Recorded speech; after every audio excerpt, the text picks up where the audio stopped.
Keep going. I kind of did it. That's perfect. Just keep doing it.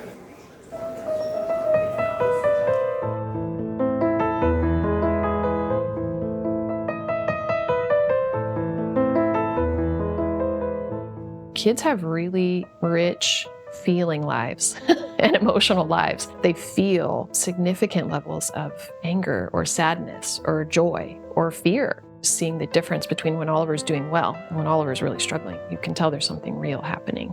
I think it's clear to see that he is struggling when he comes in, that it's not for show, it's not because he wants a break from his life, it's not for attention, it's because he's really struggling with wanting to die.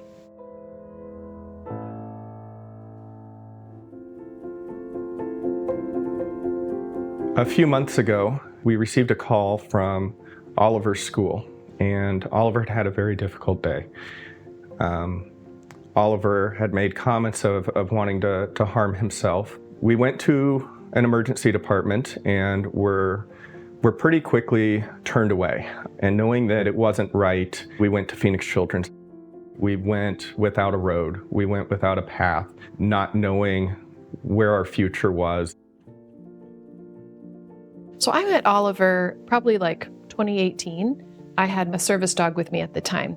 And I remember Matt telling me that I got to see a different side of Oliver just because the dog helped Oliver feel so comfortable in our time together. I felt kind of privileged to see that side of him. Looking back, it was kind of always there because he's always had difficulties in school, like with making friends. But it really started to come about the older he got, and then it just started going from there. There were a lot of times where Dad and I were both just like, I don't know what to do, and just feeling lost. If a family takes their kid to the emergency department, they're having a pretty bad day, maybe the worst day of their life, you know. That kid maybe just had an incredibly aggressive outburst. They might have just told their family that they were having suicidal thoughts and they didn't want to live any longer. And so that family is feeling incredibly high levels of stress. That's one reason why we pivoted where we can meet them with their need in that emergency department. Pretty much all I remember is I was bullied a lot and I didn't have many friends. It got so bad that I had to go into the hospital because I was so sad and down on myself. It's hard to see him struggle. It's hard to see him sad.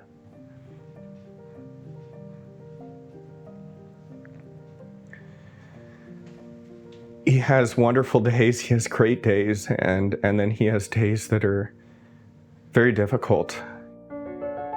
When we walked into the emergency department, Shaniqua was assigned as his behavioral health tech. Tell me about school. It's weird going back and being out of it for 6 months and going back. Why? Because you got to get up early? Yeah. And at home you got to get up when you wanted to? Yeah. Understood. I remember she looked at me and she said, "Are you okay?" And I said, "I'm okay." And she looked at me and she said, "Do you need a hug?"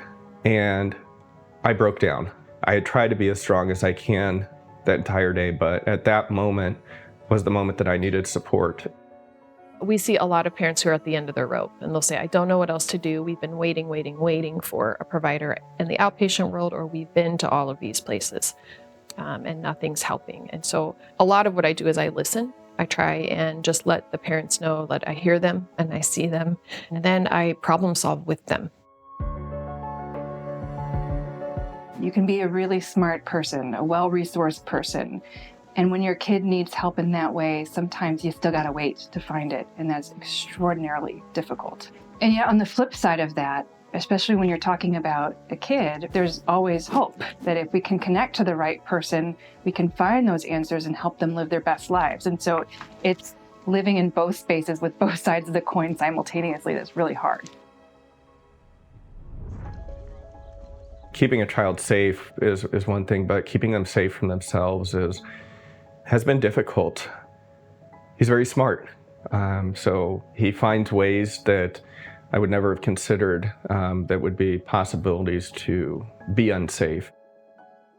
Most recently, when he was inpatient, I feel like he got a lot of new skills that he could use in the real world. And we do see him trying to use those skills every day. They help me through hard times, like when I get sad or upset. I think I've learned some really good coping skills, and I think I've learned how to manage my emotions a lot better. What we really want to be able to do is reach children and families before you're in the emergency department, before you're suicidal, before there's some sort of crisis, because the further in the crisis we are, sometimes it's harder to intervene. The money that we get through the foundation and through philanthropy is actually what funds a lot of these services. It's true that suicidal ideation is really increasing, and as is suicide.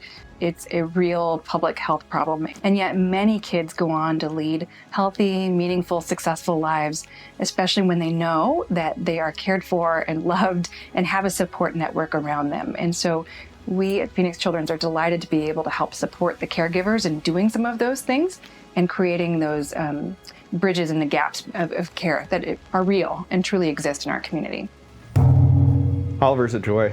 He always wants to hear about my day, not only the good, but the struggles as well, and wants to know what I did to cope with it, and really, really challenges me to be a better person. There's a massive stigma around mental illness, and with that, patients like Oliver and his family are pretty remarkable. You know, they're telling their story, and they're showing that these things happen. They're normal. They're not things to be ashamed of. It's okay to ask for help, and it's okay to say you're not okay.